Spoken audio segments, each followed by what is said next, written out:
Hello and welcome to the GCN Racing News Show. This week we're talking Tadej Pogačar's VO2 max after during the week research emerged speculating that his could be the highest ever. We're also talking ticketing fans to watch races on the roadside, summing up the latest results in the world of cyclocross and delving into the transfer movements from the week, including big news on IPT's World Tour squad as it changes ownership. Last week then, a research paper was published in the Journal of Cycling and Science by Ole Christian Berg and peer-reviewed actually by World Tour coach Peter Leo, who you may have seen on GCN before, sharing his knowledge of differing training methods and philosophies. Anyway, Berg's recent paper has seemingly sent most of the cycling world into a spin, estimating Pogačar's VO2 max during this and last year's Tour de France to be in the 90s, which potentially puts his number in the highest of all time bracket for Grand Tour winners. VO2 max is the maximum rate of oxygen consumption during intense exercise, and for reference, the highest ever recorded in millilitres per kilogram per minute was former junior time trial world champion Oscar Svensson, who recorded 97.5 during a test as an 18-year-old in 2012, before he actually left the sport due to lack of motivation in the pro ranks. Now, Berg's calculations, to be more precise, put Pogačar's VO2 max somewhere in the realms of 91 to 96. And this has been calculated from data during the Tour, not when fresh in a lab setting, which could see the number rise even higher. Speculating on that fresh lab test though, which is data that Pogačar is never going to share with us or his competition, it's quite feasible to believe that if these numbers are true, he could easily be into the realms of the highest ever recorded VO2 max territory. The data Berg has used, by the way, are things like body weight, height and times on tour climbs to estimate his critical power, which is thought to be 85 to 90% of VO2 max. Now, there are of course estimates here and there's some drawbacks to consider and limitations, mainly knowing how much drafting or wind factors played into Pogačar's times that day.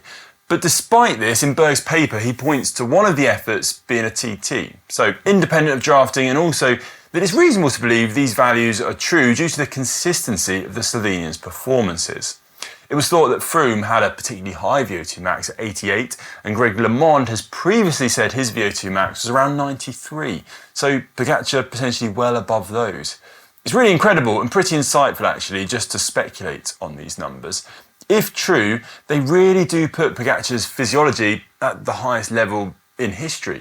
Just another example, I guess, of how the domination we've witnessed these last years has come to pass. Staying with Tadej for a moment too, interestingly, in comments to Spanish newspaper Marca during the week, Pogačar hinted that he may target San Remo and Roubaix again next year, as he values mixing up his programme and improving on his one-day performances. I'm sure that'll be music to most cycling fans' ears. Despite his dominance, I do think they are the harder one-day races to get right with just so many variables aside from pure physical performance. His words were, "I also want to express myself again in the classics to show if I can improve in one-day races compared to this year or last. Milan-San Remo and Roubaix are the two races that I'm really motivated to try again and fight for the win."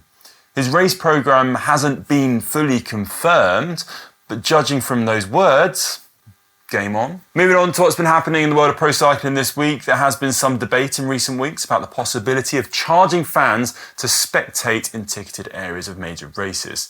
This was a discussion kick-started by ex-pro Jerome Pino and the layout of those outdoor stages, I guess, at next year's Tour. The race really is pinpointed in one area for its climax on those final days. Now, Pino said that the final kilometres of outdoors should be privatised to make more money. And as someone who has watched the Tour within those final kilometres for free as a kid and who was inspired to chase a career in the sport, I personally think this would be a terrible idea and a massive, massive own goal. I think it's good to discuss these ideas, but I'm sorry, Jerome. Personally, it's a categorical no from me.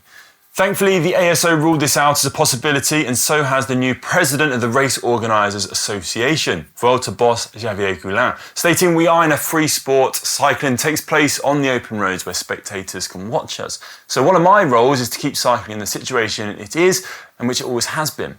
Thank goodness for that. Let us know what you think in the debates in the comment section below. Right, just a quick pause in the show now to let you know that our Black Friday deal is now live up on shop.globalcyclingnetwork.com. This is the biggest Black Friday sale we've ever had, with up to 50% off across the board. So do check it out if you've got a minute, with plenty of gear to be had in the run into Christmas if you're present hunting for yourself or others. Grab a bargain while you can, because once it's gone, it's gone. Moving on now, there have been major changes at World Tour squad IPT. It appears that Factor have pulled their sponsorship of the team in a move that looked likely to happen after owner Rob Jatelis issued an ultimatum saying without a flag change, without a name change, we won't continue. Daniel Benson, however, reported on his Substack that Scott Bikes are rumoured to be replacing Factor as bike provider next year, the Swiss brand's bike reportedly being seen at the service course. That name change and restructuring perhaps coming too late for Factor, as in the days after those rumours there was huge news and it was announced that the team would go through a pretty massive change heading into 2026. It appears the team will now be known as NSN Cycling Team after a joint venture from NSN, or Never Say Never, a company co-founded by Barcelona football legend Andrés Iniesta and Stoneweg, a Geneva-based investment platform. We believe that this entails a sale of the team. It appears former team owner Sylvan Adams now exits completely, whilst the team management structure, headed up by Kjell Karlstrom, remains. NSN also have a stake in second division Danish football team and a majority in gravel bike brand Guava. The team will now have a Swiss licence and a full Spanish base in Girona and Barcelona, with many sources reporting that as a result, Bini and Grimaya will come on board too, although as of filming this hasn't been confirmed officially. In a statement, team manager Kjell Karlstrom said, "We are proud to welcome NSN and Stoneweg to the team and announce our new name and identity, NSN Cycling Team. NSN's acquisition of the team's licence and subsequent role in the team's operations is an opportunity to welcome investment from an industry leader in global sports and entertainment, drawing on their wealth of experience to the benefit of the team and our partners. This is an incredibly exciting new chapter for the team. We can't wait to make our debut as NSN Cycling Team." Major changes then, with totally new owners it seems, for the World Tour squad. We'll bring you more on this as and when we know. Just staying with the team though for one moment, because Chris Froome's future is looking somewhat in doubt, as the squad earlier in the week did put out a post thanking departing riders, including Froome. The British four-time Tour winner has a contract until the end of 2025, and it appears that has not been renewed.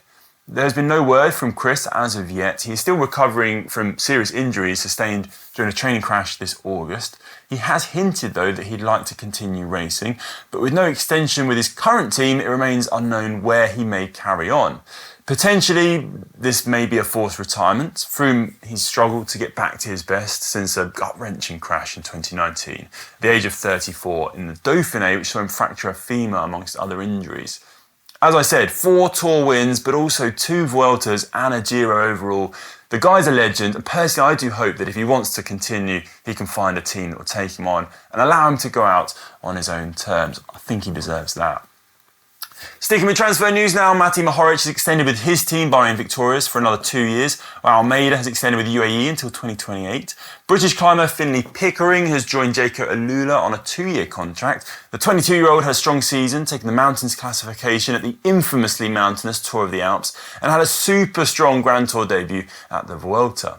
It was also reported during the week that Jean-René Bernardo had announced his retirement as general manager of TotalEnergies. The veteran French team manager had been with the squad for an incredible 26 seasons, and we were about to wish him all the best here. But wait, in a strange turn, the team, TotalEnergies, issued a categorical denial that he was leaving at all, despite multiple media reports. Turns out he's staying right where he is.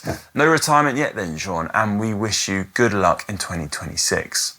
Mark Renshaw has moved across from Astana to AG2R in a bid to help the French World Tour squad improve their sprint terrain, with the likes of Olaf Koy already having signed as a standout sprinter. Heinrich Hausler was also announced as joining the squad to head up the management of their Classics campaign. German super sprinter Marcel Kittel has also taken up a sprint coach role with Unibet Rose Rockets next year.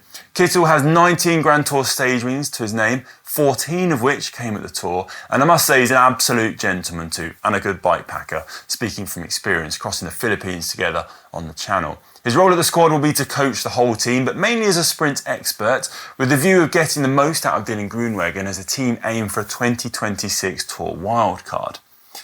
Thibaut Nice won the opening round of the men's UCI World Cup in Tabor, Czechia on Sunday in a pretty dominant win. The Belgium champ solo clear on the second lap was never seen again. In cold conditions, Nice made the course look easier than it was and had time to relax on the finishing straight. Behind him, there was a solid battle for the podium spots, with Laurent Sweet coming in 8 seconds back to take second, and Joris Nieuwenhuis in third. In the women's race, former world champ Lucinda Brand took victory, holding off Sara Casasola to second, who put in a great ride and nearly took victory herself, only getting shaken in the closing stage of the race and coming in only 1 second back. European champion Inga van der Heijden took third, 13 seconds back. In other news, 18-year-old Azerbaijani cyclist Artyom Proskyakov has been provisionally suspended by the UCI after testing positive for methamphetamines in 2 samples collected through what's been described as intelligence-led testing at the 2025 Road World Championships in Kigali. The positive test followed the men's junior road race, which he did not finish. Now, he took 41st in the TT and 49th at the recent European TT Junior Champs, and he may yet request a B sample analysis. Methamphetamines are, of course, banned under the World Anti-Doping Agency's 2025 prohibited list. His case follows several recent UCI anti-doping rulings, including suspensions for Ayo Lascano.